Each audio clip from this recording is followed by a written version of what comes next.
정병주 사령관은 목사님이 직접 특전사 보안반장을 하시면서 직접 모시고 관찰도 하고 뭐 그렇죠. 예. 제가 어떤 79년 4월에 특전사에 가가지고 음. 그러니까 12대까지 8개월을 같이 모셨는데 뭐 늘 같이 예, 같이 붙어 있다고 보면 되죠. 테니스도 같이 하고 하여튼 모든 일을 같이 옆에서 딱 밀착 감시를 하고 이제 살피고 그러는 거죠. 특히 전두환 사령관이 그 사령관을 잘 살펴보고 좀 정리했으면 좋겠다는 이런 의사를 밝혔기 때문에 특별히 관심 있게 지켜보고 아. 부정 비위가 있나 혹은 지위에 문제점이 있나 예의 관찰하는 것이죠. 그러니까 이제 영화 서울의 봄에서는 이제 정만식 배우가 이제 그 공수역이라는 이름으로 이제 정병주 사령관 역할을 하는 걸로 나왔어요. 네, 근데 제가 이제 정병주 사령관의 이력을 보니까 이게 안동 공립 농림학교, 안동 농림학교 그러니까 일종의 이제 안동 농고라고 간단하게 예, 얘기할 수 예, 있을 만한 학교를 졸업하고 이제 육사 9기로 예. 입교를 해서, 근데 보니까는 그 박정희, 김계원, 김재규 등과 인연도 있었고 그 제1 공수여단장이 된 이후에는 보니까 차지철하고도 이렇게 인연을 깊숙하게 그러죠. 맺었더라고요. 그래서 차지칠 밑에 경호실 차장을 네, 차장으로. 하다가 예, 특전 맞습니다. 사령관으로 예, 나왔습니다. 그러니까 차지철이 대통령 경호실장으로 있을 때 경호차장으로 발탁을 차지칠 밑에 하고, 있었죠. 예, 그리고 소장으로 이제 진급도 하면서 75년부터 특전사령관을 지냈어요. 맞아요. 예. 근데 상당히 이렇게 특전사령관을 오랫동안 하나요? 그분 75년부터 있었으면 거의 한 4년이 넘도. 그분은 원래가 특전사 아, 그러니까 말하면 주특기를 특전사 주특기를 가지고 있다고 봐야죠. 그럼 완전히 특전사맨이네요. 그러니까 만든 특전사령부를 만든 것도 그 사람이고 아, 특전사령부의 핵심 인물이죠. 예. 근데 정병주 사령관은 육사 9기임에도 불구하고 하나의 멤버가 아니었나 봐요. 하나가죠. 하나의 거 아니고 아, 이제 특히 이 사람은 김계원 뭐 이런 경상도 출신이다 보니까 맞아요. 예. 또 이제 박 대통령하고도 가까웠지만 조금 군중에서 이게 쉽게 말하면 tan기가 있는 사람이 아니고 예. 약간 성품이나 성격이 느슨한 사람이야. 아, 그게 특전사의 맨이지만은 성격이나 이제 업무하는 걸 보면은 약간 좀 촌스러운 맛이 있는 그 언어도 경상도 약간 저처럼 소탈한 면이 있었다. 아주 이거죠. 소탈하고 예. 참 이제 막걸리 타입. 막걸리 뭐 그냥 타입. 아주 소탈한 분. 음, 그리고 또 욕망이 없어요. 정치적인 욕망이나 물욕이나 뭐 이런 거 없이 그냥 순수한 군인이야. 진짜로. 그래서 우리 말로 요즘 말로 하면 이제 찐 군인이네요. 찐 그렇죠. 군인. 이제 하나회나 저런 육사절 정치적 군인들하고는 정치적 다른. 군인하고는 전혀 다른 아주 순수한 군인.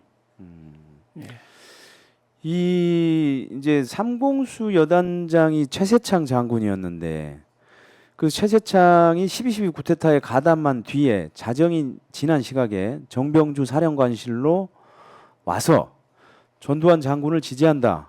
전두환 장군에게 가자. 이렇게 정병주 사령관한테 제안을 했다는데 이게 사실입니까? 그거는 12시 넘어서 12시 그러니까요. 5분경에 그래 됐고 네.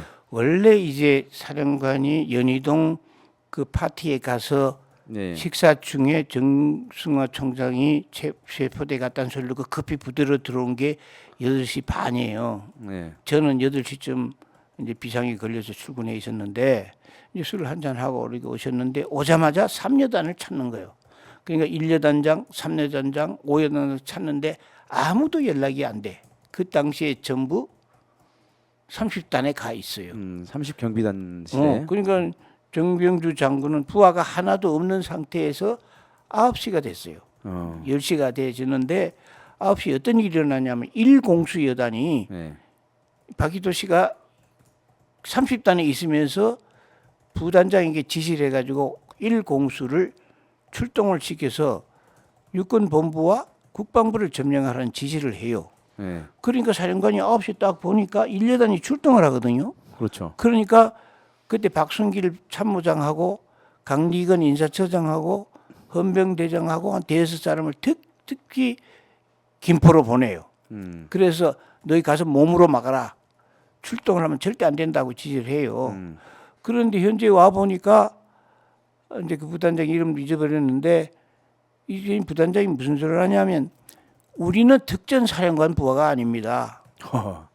우리는 경호실장의 부하입니다. 그리고 우리는 박희도 여단장 지시를 받지 사령관 지시를 받지는 않습니다. 출동하게 내버려 두세요. 이러고 강행을 해버려요. 네. 그냥 부사령관 뭐 인사참모 헌병대장 같지만 속수무책. 그래서 그들이 이제 출동을 해버려요. 그러고 나서 이제 그 당시에 사령관이 여단장을 찾는데 여단장이 아무도 없어. 다 30단에 가가지고 사령관 전화를 안 받아요. 전부 이게- 무단 이탈이지. 네, 그러니까 완전히 이게 지휘 계통에서 완전히 벗어나서 지금 완전히 벗어요. 그러니까 정병주 장은 혼자만 있고 나머지는 3개 여단장이 그 30단에 가 있으니까 네. 그리고 전화가 안 돼. 밤 8시 반에서부터 12시까지 누구도 여단장하고 통화를 못 해요. 참. 그러니까 완전히 그 세 사람은 전두환이 핵심 인물로 가가지고 모든 걸 주도하는 사람이 돼버렸으니까 정병주하고는 전혀 거리가 멀지요. 그래서 이제 9시쯤 됐는데 그때 제가 받은 임무는 사령관한테 몇 번 가가지고 상황이 좀 어려운데 전두환 사령관이 장군님을 만나자 그럽니다. 그러니까 저하고 같이 우리 반사를 가시지요. 그랬더니 무슨 소리야? 하고 뭐 이렇게 응을 안 해요. 신우식 작전참모 나중에 7여단장을 했는데 네. 그분도 가서 거기는 이제 그 하해나는 아니고 그냥 작전 참모를 하고 있었는데 그래서 또 권유를 해도 사령관이 지시를 안 받아요. 그러다 보니까 12시가 거진 다 되는 거예요. 그러자 그 11시쯤 돼 가지고 반쯤 돼서 이분이 구여단장 윤흥기 장군한테 그분은 윤흥기, 예. 윤흥기 그분은 육사도 아니고 ROTC가 아닌 거예요. 사실 하나회가 아니에요. 네. 그 윤흥기 장 보고 출동해라 그러니까 이 사람이 출동을 해 구여단이 출동을 하는데 구여단이 출동을 하면 트럭이 있어야 돼요. 그렇죠. 예. 그러니까 트럭이 없으니까 사령관이 뭐냐면 1공수에 있는 트럭을 9공수로 보내라. 예. 이런 사령관 지시를 했는데 1공수가 이미 트럭을 사용하고 그때 그렇죠. 출동을 출동을 해버렸으니까 해버렸죠. 없겠죠. 차량이 없는 거예요. 그래서 시간을 좀 끌다가 구여단이 출동을 했는데 구여단이 출동한 것을 막는 것이 여러 사람이 보안사의 요원들이 주로 이제 그 파트별로 맡아가지고 그때 당시 나하고 같이 있던 구여단 보안반장도 집차를 타고 출동을 해서 현지에 쫓아가면서 사령 여단장 보고 출동을 한다면 됩니다 하고 조언도 줬고 그 여단장이 나한테 그렇게 했다는 보고도 있었어요. 그리고 이제 위에서 참모 차장이나 뭐 장관이나 이런 사람들이 출동하면 안 된다고 막 그러니까 이 사람이 거기서 회군을 해버리죠. 그리고 이제 실도 12시가 됐는데 네. 최태창 장군이 딱 나타났어. 네, 그러니까 나타났어요. 저녁 9시부터 안 있다가 12시 넘어서 턱 나타나니까 그때는 이미 정병주 장군이 나에게는 힘이 없다 하는 걸 알고 있을 때예요. 아. 구여단도 출동을 못했고 여단장은 아무도 없고 자기는 홀몸이다 싶은데 어떤 지시가 왔냐 하면 내가 직접 들은 게 아니라 김호랑 조령한테 누가 메시지를 주는 거예요. 보안사에서 정병주 장관을 체포하러 간다. 그러니까 정병주 장관 체포자가 곧 도착하시다 하고 전화 온 것이 또 최재창 장군이 사령관실에 들어간 시간하고 거의 맞먹어요. 아, 거의 비슷한 시각에. 같은 시간에. 그리고 그 당시에 보니까 거기는 전속부관도 있고 병이 한 3명 있고 이랬는데 제가 이제 사령관실에 올라간 게 12시 5분에 한 7분경에 최재창 장군이 그 본관 이제 현관으로 내려오길래 내가 묻기를 어떻게 설득이 좀 됩니까? 그랬더니 고개를 찔러찔러 흔들면서 아주 이제 격분된 표정으로 돌아가더라고요. 그러자 나는 다시 사령관을 만날 생각으로 정규 사령을 만나야 되겠다는 생각으로 무슨 소리를 하고 간지 들어야 되니까 그래서 딱 올라가는데 가보니까 전속 부관 장대위하고 병들 다 없고 김아랑 소령 혼자 자기 책상에 앉아 있는 거예요. 그래서 딱 가니까 이 사람이 앉아가지고 권총이 그 이제 7발 들어갑니다. 권총 실탄을 꺼내가지고 탄창에다가 하나 끼워 넣고 있더라고요. 그래서 내가 김소령 왜 권총을 당신이 장전을 하고 그래? 이런 시간에는 총을 가지고 있으면 위험해. 총은 안 차는 게 좋아. 그랬더니 김아랑 소령이 아니요. 지금 보안사에서 사령관 체포하러 체포자가 지금 막 닥치고 있습니다. 그러는 거예요. 그래서 내가 그래도 5분 대기수도 그러면서 5분 대기수를 출동을 해놨습니다. 그러니까 5분 대기수도가 막 지금 준비해가지고 오늘 5분 대기수는 한 10분 정도, 15분 정도 걸리면 사령부를 딱 둘러싸거든요. 그는 위영소에 있는 경비병들을 5분 대기소로 출동을 하니까 금방 오게 돼 있어요. 그래서 제 생각이 그러면 정병주 사령을 잡으러 오는 거는 체포하러 오는 거는 보안사령부 요원이 아니고 이 내부에서 정병주를 잡으러 오는 체포조가 닥치겠구나. 그다음에 유영소에 있는 5분 대기소도는 다시 출동을 해요. 그건 사령부 병력이에요. 네. 사령부 본부중대. 그래서 그 막사를 둘러싸겠구나. 이제 이런 감을 잡고 이제 김소영 보고 그 총 가지면 안 돼. 그리고 실탄을 건너서 뭐 할 거야. 이제 이러니까 잡으러 옵니다. 그러니까 제가 급합니다 하고 사령관실을 들어가서 안쪽에서 문을 딱 잠그는 거예요. 따가닥 소리가 나. 그래서 내가 아니 사령관실에서 문을 잠그면 어쩌자는 거지? 이제 이러고 뒤 돌아서는데 박정규 중령이 10여 명이 와다닥 하고 계단 정문 계단이 아니고 옆문인 계단을 통해 가지고 사령관실로 딱 진입을 하는 거예요. 그러니까 깜짝 놀래 가지고 그냥 약간 그냥 입구 정 나올라다 만나서 입구 정도에 서가지고 이렇게 관찰해 보니까 이제 박정희이 와서 보니까 아무도 없거든요. 그러니까 그 사령관 문을 톡톡 두드리는데 잠겨 있잖아요. 그러니까 쏴. 이러니까 한 두세 명이 그 문 고리에다 대고. 영화에도 그 장면이 나옵니다. 예, 막 갈겨버리니까 이제 문이 무너진 거예요. 한참 쏘고 있는데 한 2, 3분 계속 쏘고 있는데 김호랑이 소령이 안에서 7발을 발사를 해요. 근데 그 총에 나대이가 맞아서 꼬꾸라지고 또 중사 한 사람이 꼬꾸라지고 총알 하나가 내가 옆에 서 있는데 옆에 벽에 탁 부딪히는 거예요. 그래서 나도 아이고 이거 나도 총알 맞을 뻔했네. 그러면서 야 이거 위험하다.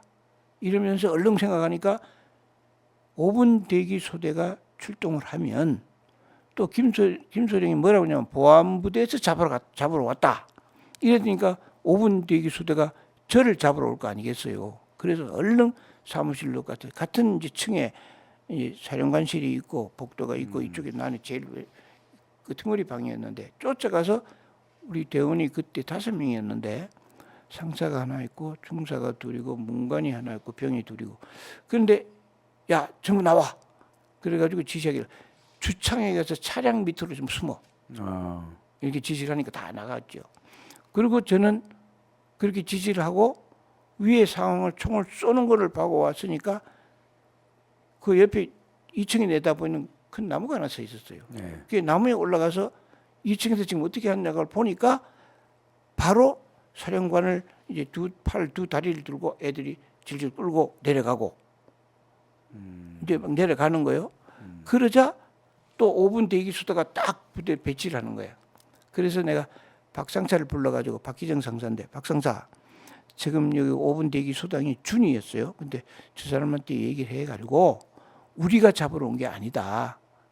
그리고 보안사에서 잡으러 온 게 아니다. 삼공수 한 거니까 소대장한테 얼른 얘기를 해가지고 출입을 시켜라. 그랬더니 소대장이 작전 참모한테 물어보고 드리겠습니다. 쫓아가더니 들어오세요. 그러니까 그것도 한 1, 2분 차에. 그래가지고 딱 가서 보니까 김호랑 소령을 또 그때는 숨이 붙어 있었어요. 그러니까 병사들이 막 김호랑 소령 얘기는 이제 조금 있다가 정병주 사령관 이야기가 그래 정병주 사령관이 그래가지고 바로 상황을 입었으니까 의무실에 가서 지혈을 하고 바로 차를 타고 이제 보안사령부 통합병원으로 가가지고 또 치료를 받고 서린고로 압송됐죠. 그러니까 이제 정병주 사령관은 그 이제 삼공수에서 출동한 그 쿠데타군, 예? 그렇죠. 예, 무차별 총탄 속에서 이제 김호랑 소령의 도움으로 이제 겨우 살아났는데 그 쿠데타 이후에는 전역을 했어요.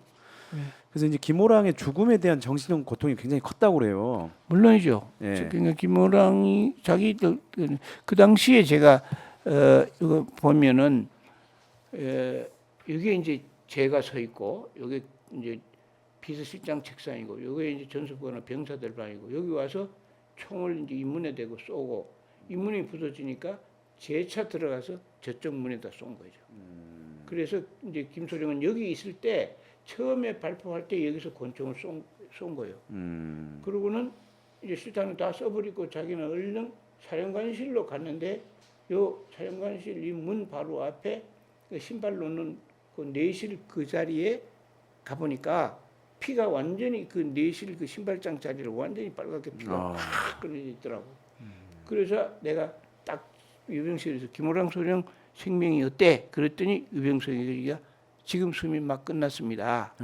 그래서 내가 그 몇 발 맞았어? 그러니까 6발 맞았어요. 그래서 그러면 신체 부위에 어디에 총 맞았는지를 그려가지고 나한테 가져와. 그랬더니 금방 이제 김호랑 소령이 총 맞은 자리를 벌써 나한테 보여줬다. 그래요. 이게 그날 상황이고 이제 촬영에 들어가서 보니까 여기서 총을 쐈는데 여기에 있는 탁자고 응접실 소파들이 완전히 뒤 흔들리고 그 다음에 M16이 두 정이 총을 맞아가지고 그게 말하면 김호랑이 쏜 권총에 맞아가지고 막 휘어지고 부서진 총이 있고 여기서 쏘고 여기서 쏘니까 워낙 맞으니까 화약 냄새하고 피 냄새하고 해서 막 뒤범벅이 된 거예요. 그런데 이 벽을 보니까 완전히 벌집처럼 그냥 수십 발이 엄청나게 그러니까 총을 쏜 거죠. 막 여기서 이게 문이 부드럽게 쏘고 한 3명이 그 교대로 그냥 들이 쐈으니까 엉망이 돼버렸죠. 그 안에 벌집같이 돼버렸어.